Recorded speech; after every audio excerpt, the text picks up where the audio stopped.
Does Boris Johnson's exit mean the end of Brexit?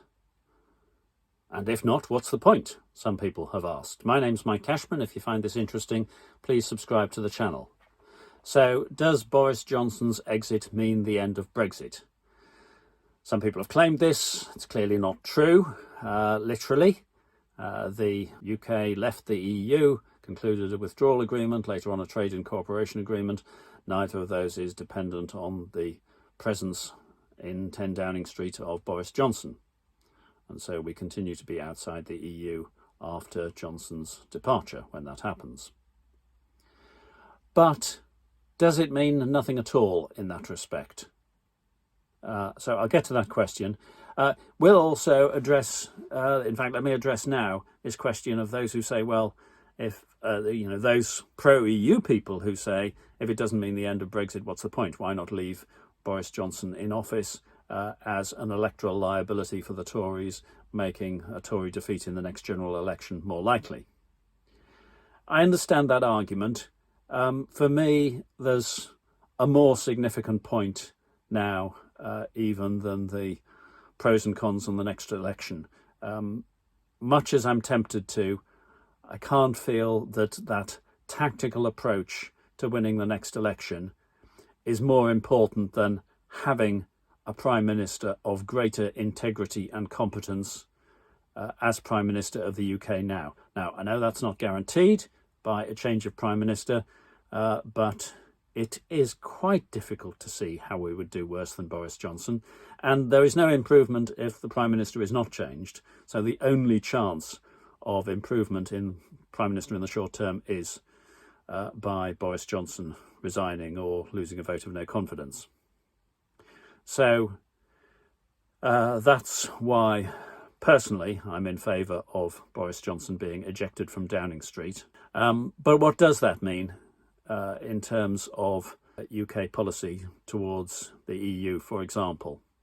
Now, there are those who say, oh, we'll just have one of Boris Johnson's followers. It'll be just exactly the same as before.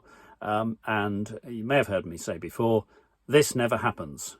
When you have a change of Prime Minister, there's a very simple reason why you don't have everything the same as before. Nobody goes into politics to be a Me Too Prime Minister, to be seen as somebody who came on as a substitute, saw out the end of the game. If you want to be Prime Minister, you want to make your mark, and you want to do that early on.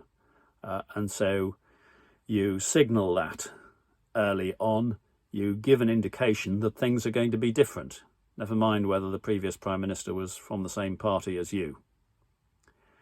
Now, how they're different, we have to see. If we had, for example, Lord David Frost as the next Prime Minister, we might see a very much more hardline and destructive approach to relationships with the EU. But it is certainly possible that a future Tory Prime Minister might take a somewhat different approach, might take a somewhat more cooperative approach, might say, well, we signed a treaty on Northern Ireland, for example, or including provisions on Northern Ireland. Let's stop objecting to them and start trying to make them work, and might look at what improvements there could be in the relatively short term, such as SPS agreement for trade with both with Northern Ireland and with the EU. A lot of steps along the way to being part of the single market and the customs union, some of which could be taken. I'm not saying that that's likely, and I'm not even saying that the Tory party would be the main party who would be responsible for making some of these changes. But a different attitude from the top may help. It may be that we see some progress with the Labour Party in power, but with a Tory party that are not such hardline anti-European as we see in the Tory party at the moment. So change can be beneficial in either scenario.